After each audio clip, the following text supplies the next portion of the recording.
being visual creatures, spotting bad video is easy. Audio problems, on the other hand, can be much trickier to identify. In the controlled chaos of a studio shoot, audio issues can be easy to miss. In the complete chaos of a location shoot, audio problems might be the last thing you're worried about. Back in the edit bay, however, bad audio will be impossible to ignore.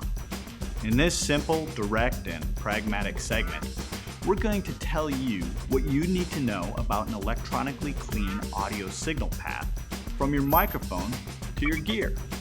Because the old joke really is a joke. You can't fix it in post.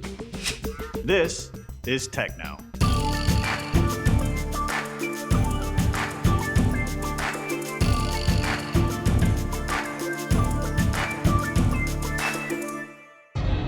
We've got great mics and solid recording gear, but the audio from the best mic in the world is worthless without the right connections. We wouldn't be having this discussion if there was one single standard for analog audio connections, but unfortunately that's just not the case.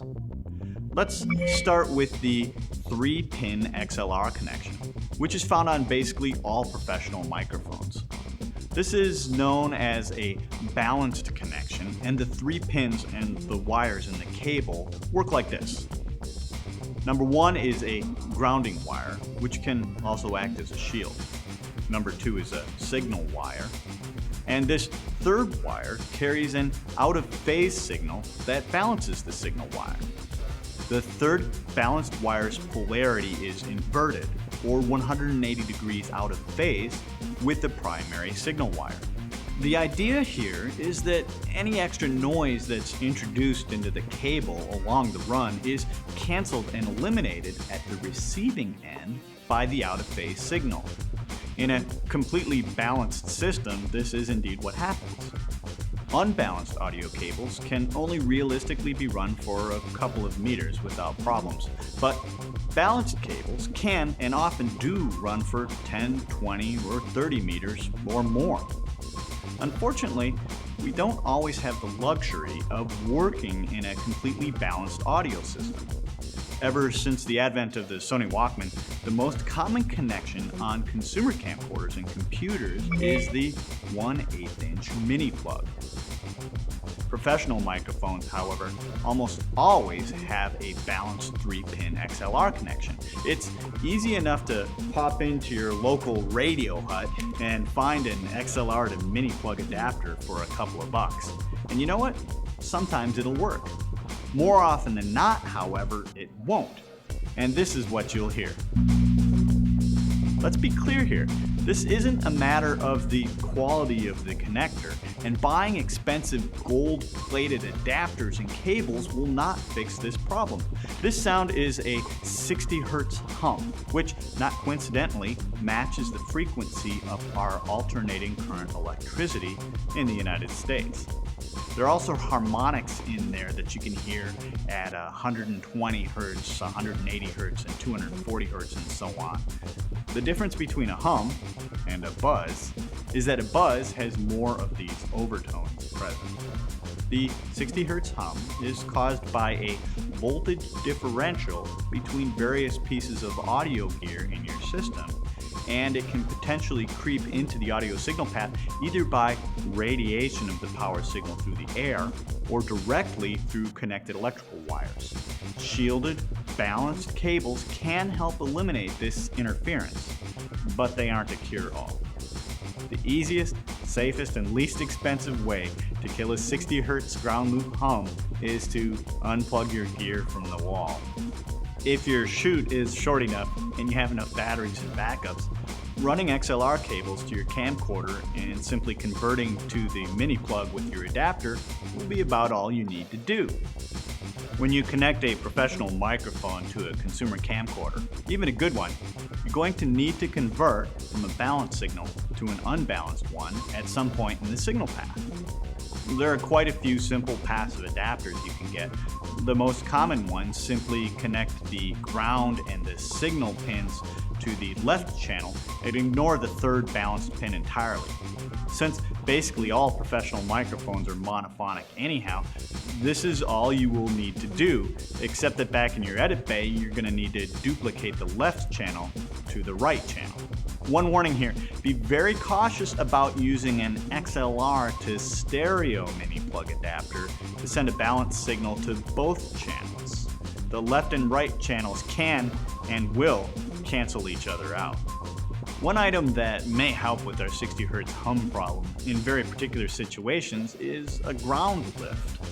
The 60 Hz hum is introduced into the system because of voltage differences between your gear, and eliminating the ground in a particular part of this audio path will fix the problem.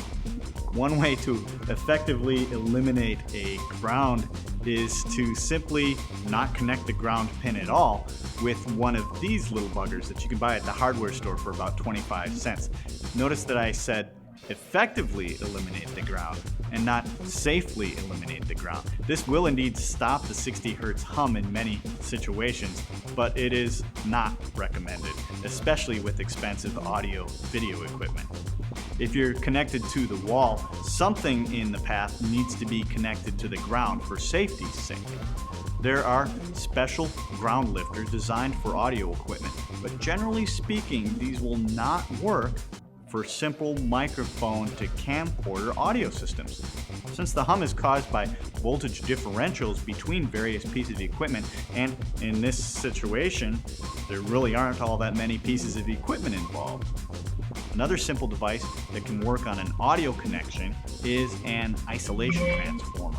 This device allows the signal to be taken from one device and fed into another without electronically connecting the two circuits.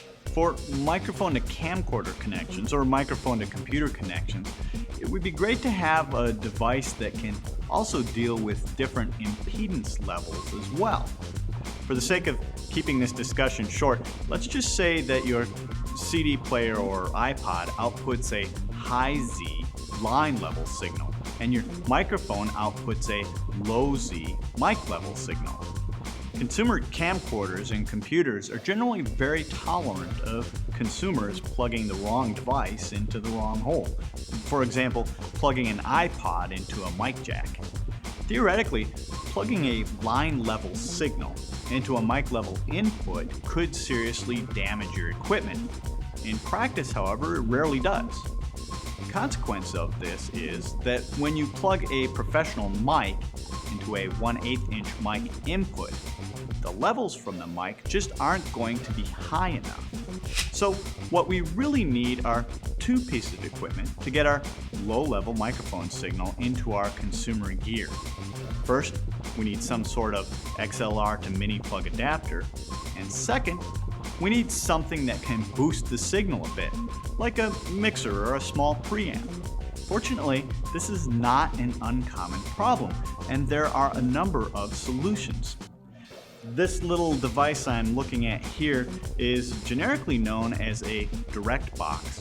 Direct boxes come in many different configurations and convert inputs to outputs of all sorts. As you can see on this one, it's got a ground lift and a mic line level switch and a gain potentiometer here on the front. You can get a decent direct box for somewhere around $100. BeachTech offers a range of really solid products with level controls that will handle getting professional mic signals into your camcorder and computer very, very well. And on the computer-only end, you might want to look at M-Audio's Fast Track USB, which will actually perform an analog to digital conversion of the microphone signal before sending it to your computer. When you know you've got the right video gear and the right microphones, no production pitfalls are more frustrating than audio issues. Even though it's not quite as easy as spending a couple of bucks on a simple adapter, running balanced cables, getting a decent preamp or direct box for your microphone is definitely worth the money. Thanks for listening, and we'll see you next time on TechKnow.